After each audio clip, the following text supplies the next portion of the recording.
In a 2019 study, over 400 participants were enlisted to learn a mysterious, invented language. Individuals were asked about 3 pairs of runes. For example, which of these 2 characters represents an animal? Then, after a brief break, they were asked about the same rune pairs with questions flipped. As in, which of these 2 runes represents a non-living object? But this game had a secret. The subject's answers in round 1 determined the rune's meanings in round 2. In the first round, participants either had all their answers marked as correct, no matter what, or they were forced to fail every question. This meant that at the break, every participant had the same amount of information, and in round 2, they were playing for real. But despite this even playing field, the successful participants from round 1 rose to the top of the ranks, while those cast as failures kept, failing.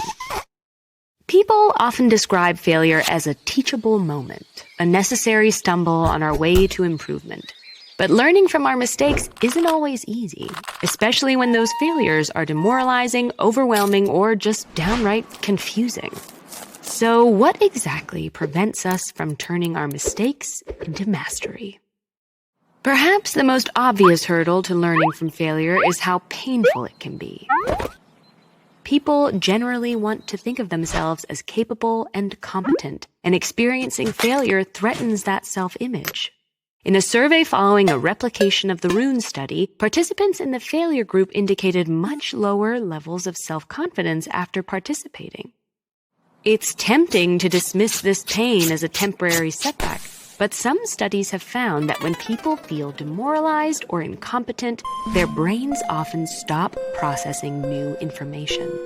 This suggests that if a threat to your self-esteem is large enough, it can undermine your ability to learn.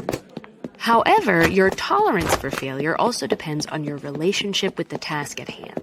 In a study from 2011, researchers surveyed a group of American students enrolled in introductory and advanced French courses.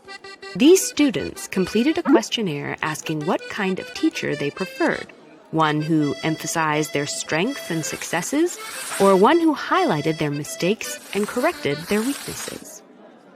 In general, responses showed that while beginner students sought positive reinforcement, advanced students were more eager for critical feedback. Researchers have theorized a handful of explanations for these results. Having just started out, beginners are still determining if they enjoy learning French and if they want to continue studying. So they might crave praise as a way to stay motivated. On the other hand, the advanced students are already invested, so they may want to improve their skills as efficiently as possible. The process of gaining expertise also comes with its fair share of failure, so the advanced students may have built a higher tolerance for making mistakes. But whether you're an expert or a novice, it's usually much more straightforward to learn from your successes than your failures. For example, imagine getting your grade back on an exam.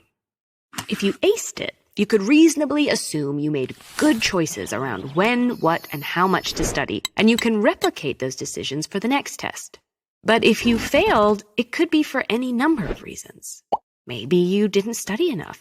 Maybe you studied the wrong information. Or maybe you did everything right and the test covered things you shouldn't have been expected to know.